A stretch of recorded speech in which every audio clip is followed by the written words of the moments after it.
Okay? Now, the way this works is you've noticed that there's a constant acceleration here. Maybe some of you have noticed that time seems to be speeding up. Yes? Well, that's not exactly true. Time is not speeding up. Creation is. There's more and more event in less and less time than ever before.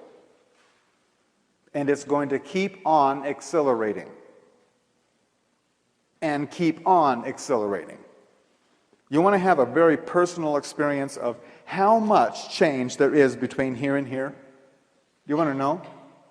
Because all of you have a very direct experience of how much consciousness shift there is between one of these days and the next night, or then that night and the next day. Every one of you were born during this period, during the end of this planetary cycle, when things were changing once every 19.7 years. You were born to a couple of really nice people called your parents. And up until you were 13, 15 years old, everything was going along just fine. Then you started noticing something. And you know, those people who claimed that they were your parents, those embarrassments that like loaded you up in the car and took you places, remember that? That difference of point of view, you knew for sure, and whether you did it politely or not so politely, you knew for sure that you were more capable of handling situations and new information than your parents ever could or ever would. This was called the generation gap when people were talking about that sort of thing. And studies were done all over about how long the generation gap was, and they came out with the idea that it was 20 years long. There.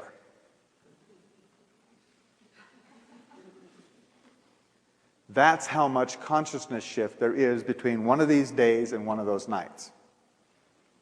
What used to happen in 19.7 years, the amount of change that happened in 19.7 years now happens every 360 days.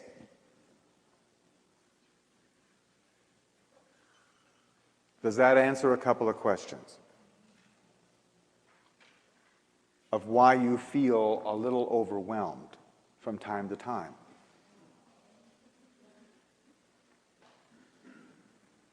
Get used to it.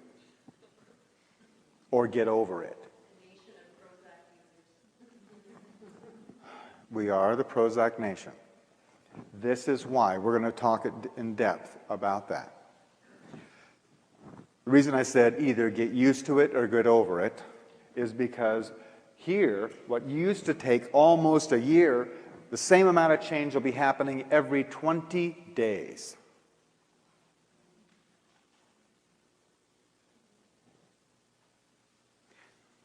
You guys, some of you out there are the age where you would have gone to school for a career. You know, invested years of your life toward a particular career. Maybe you're on your third. By the time we get up into here, forget about it. Not that far away at all. This is a real situation. And this is really why we have these talks. Because without an understanding, without some plausible understanding of what it is that is happening not just to you, but to everybody, it's really difficult to handle it. And the more people do understand, and the more in depth you understand, the easier it's going to be to go through these transitions. You see, there's two things that are going on here. And then I'm going to go into some more detail, a little bit more detail. There's good things and there's bad things. The bad is that you were getting overwhelmed. The good is that there's more and more possible to occur all the time. Things that were completely impossible, miracles, things that would never happen back here, now are your daily life, like cell phones, for instance, video phones, that kind of thing. So I want to take and show you that this process, it's like a constant acceleration. I mean, a constant, from here all the way through it accelerates. And then it starts accelerating from here and it goes in faster and faster and faster. But each time it's 20 times faster. What happens is, imagine you're in a big semi-truck, sitting still in a parking lot. When you take off, you're going to take off in first gear, right? And you're going to go faster and faster and faster and faster until you're getting going as fast as you can in that gear. Then what do? You put in the clutch. That's this point right here. You put in the clutch, you reach for another gear, you let out the clutch, and you accelerate into that next gear. Very mechanical. I hope that that builds a good picture, because what we're going to be talking about. It accelerated from the Big Bang, accelerated faster and faster and faster, all the way up to this fifth day. Now, you understand that things were bashing into one another and blending in solar systems, exploding and all that, all the way up till about 5 billion years ago, which was this fifth day. What happened then? That was the birthday of our solar system.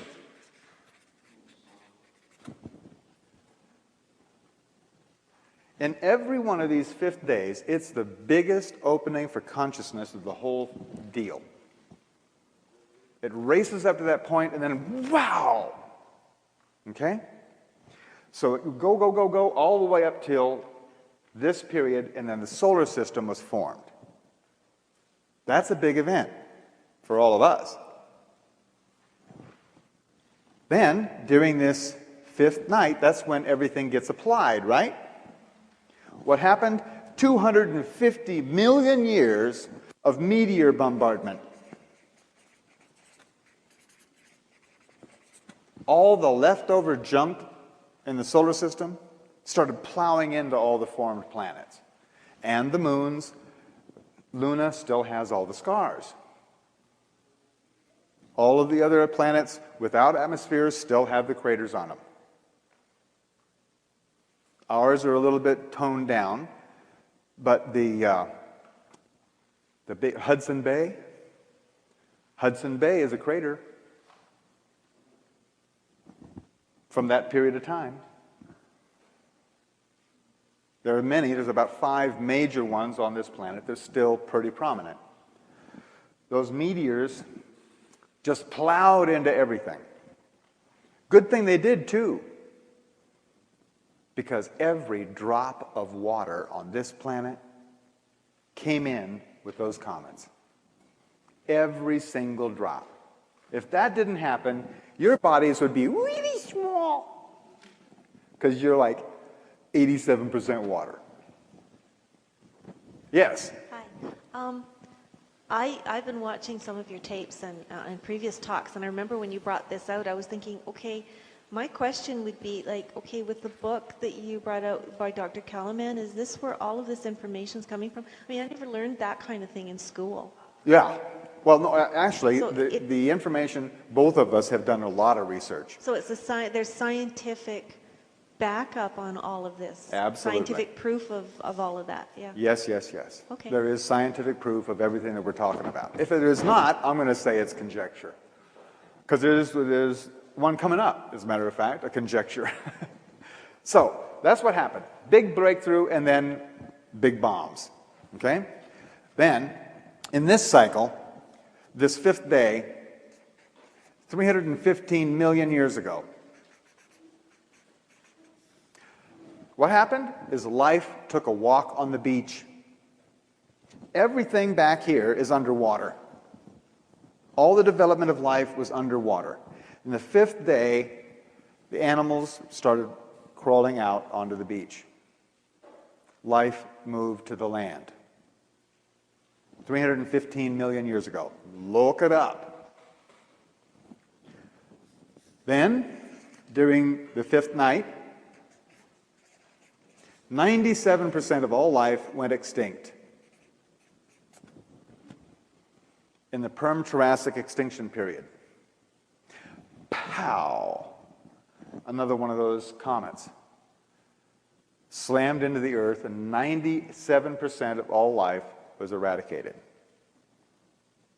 The only thing left was little squiggly worms in the mud at the bottom of oceans. And it all evolved back. We have the paleontological records of all of this. Up here, in this familiar section, during the fifth day, this is when life scientists conjecture that color vision was installed in mammals. Color vision came in right then. And right here, during this fifth night, we don't know what happened. We don't have any conclusive data of anything that occurred there, but the monkeys made it, or we wouldn't be here. Whatever they went through. But here in the tribal cycle, this fifth day is 800,000 years ago. And something very special happened during this fifth day. Very important. Fire. It's when the Homo erectus got the consciousness of fire. All over the world, all the different places, it was sort of like the 100th monkey syndrome. Within some 3,500, 4,000 years, everybody had the consciousness of fire during that fifth day. It's a really good thing, too, because 68,000 years ago, 680,000 years ago, we had the Ionian Ice Age.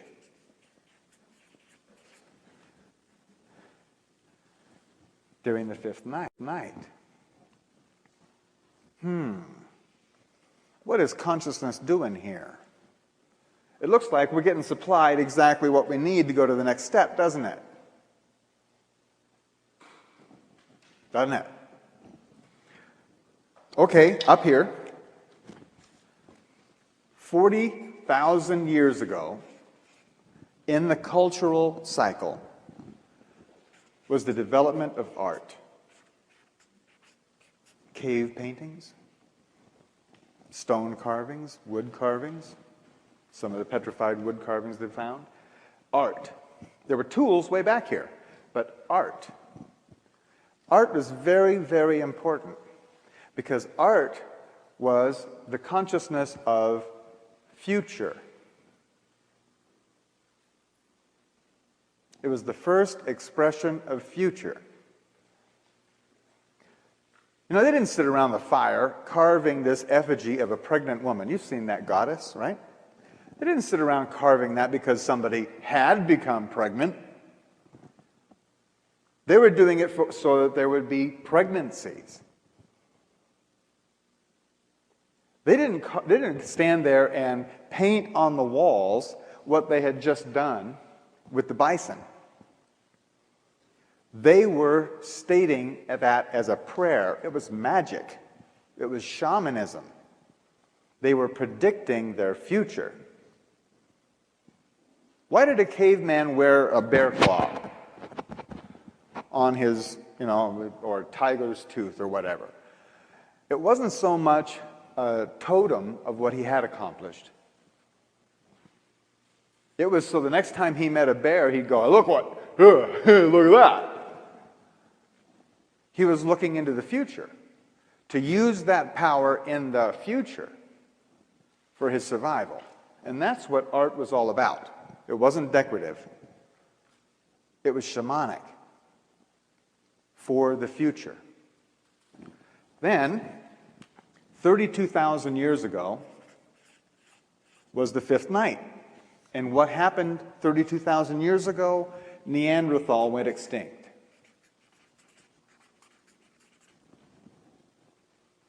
Do you know why Neanderthal went extinct? Have you watched that National Geographic special or studied any of it? Well, the archaeologists finally figured out why they did go extinct. It was very simple. They never changed. For 100,000 years, they used the same tools, chasing the same bison, living in the same caves in the same valley. They never changed. They didn't travel. They wore the same style of clothing. When they were interacting when they started interacting with Homo erectus, then they started actually copying some of the jewelry and things. But they never took off because they never did art on their own. They couldn't imagine a future. So they didn't have one. They never changed. So they were off the bus. Take a clue.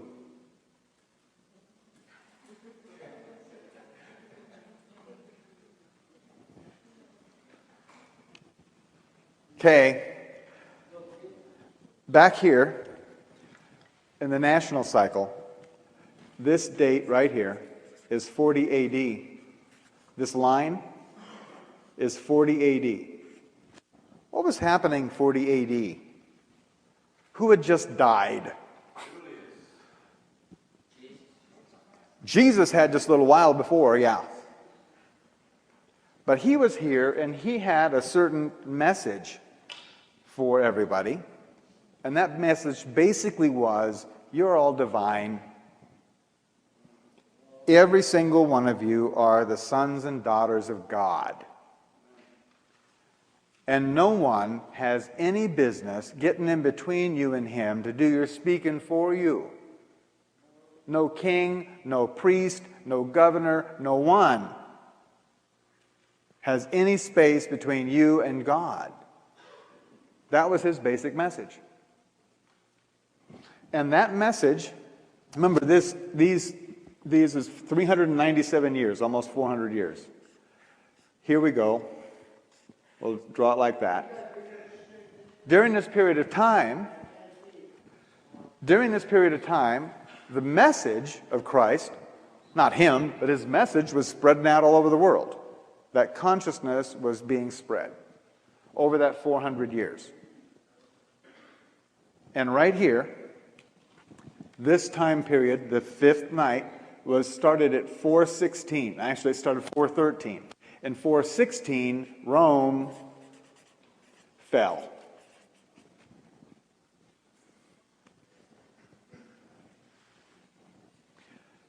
The most powerful nation on earth, the empire of Rome, fell. What the heck happened here? Did the swords go dull? Did the shields just fold up? What happened? Consciousness is what happened. The consciousness that Caesar was not a god,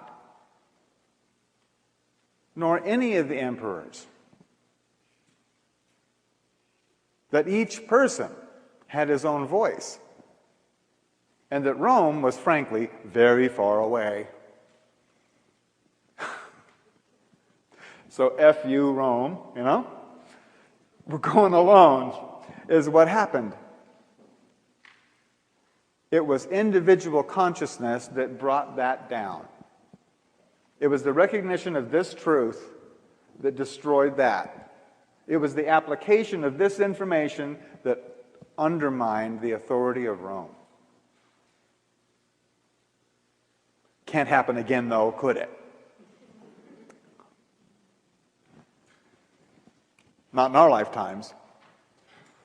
Okay, the power, our planetary cycle. This line right here, the fifth day, is 1913. What happened right then? E equals mc squared. Einstein's work was being published. And the general public and the scientific public were being apprised of this new understanding. Boy, There is the blueprint of our reality. That's a big opening for consciousness, huh?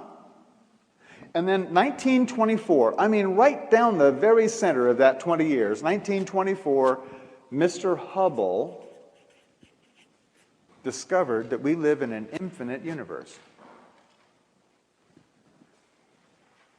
Before that, you see, people thought that the Milky Way was all of creation. Mr. Hubble discovered that there are other galaxies and that they are accelerating away from us faster and faster, and that we live in an infinite universe. In an infinite universe, absolutely everything is possible, isn't it? Nothing impossible in infinity. Now there's an opening for consciousness. Wide open.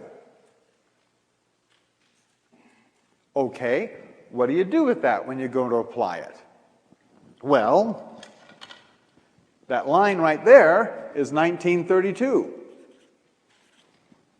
And we went and applied all that acceleration and understanding in an exercise we call World War II. World War II, where we blew off the atomic bomb.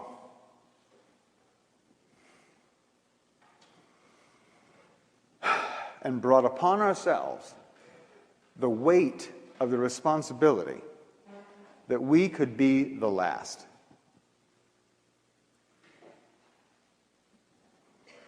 That's been a heavy weight.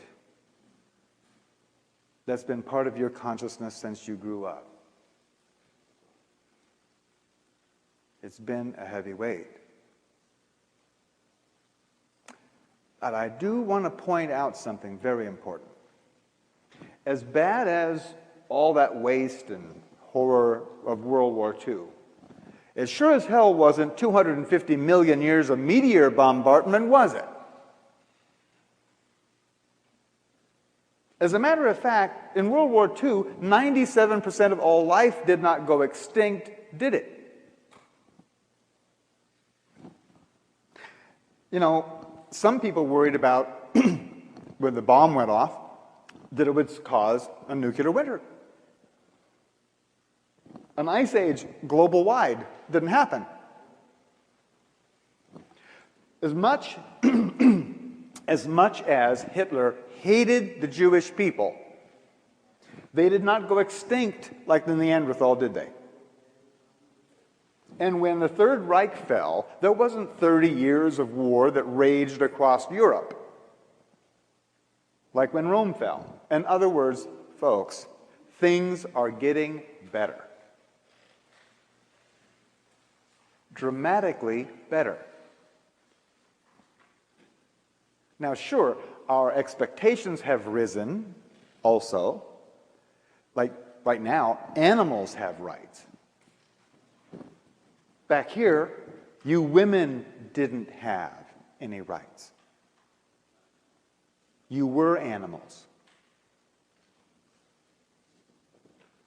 You were property. You understand? Things are getting better. Dramatically better. And you should expect it to get even better. Go ahead. That little bit of dissatisfaction is worth it.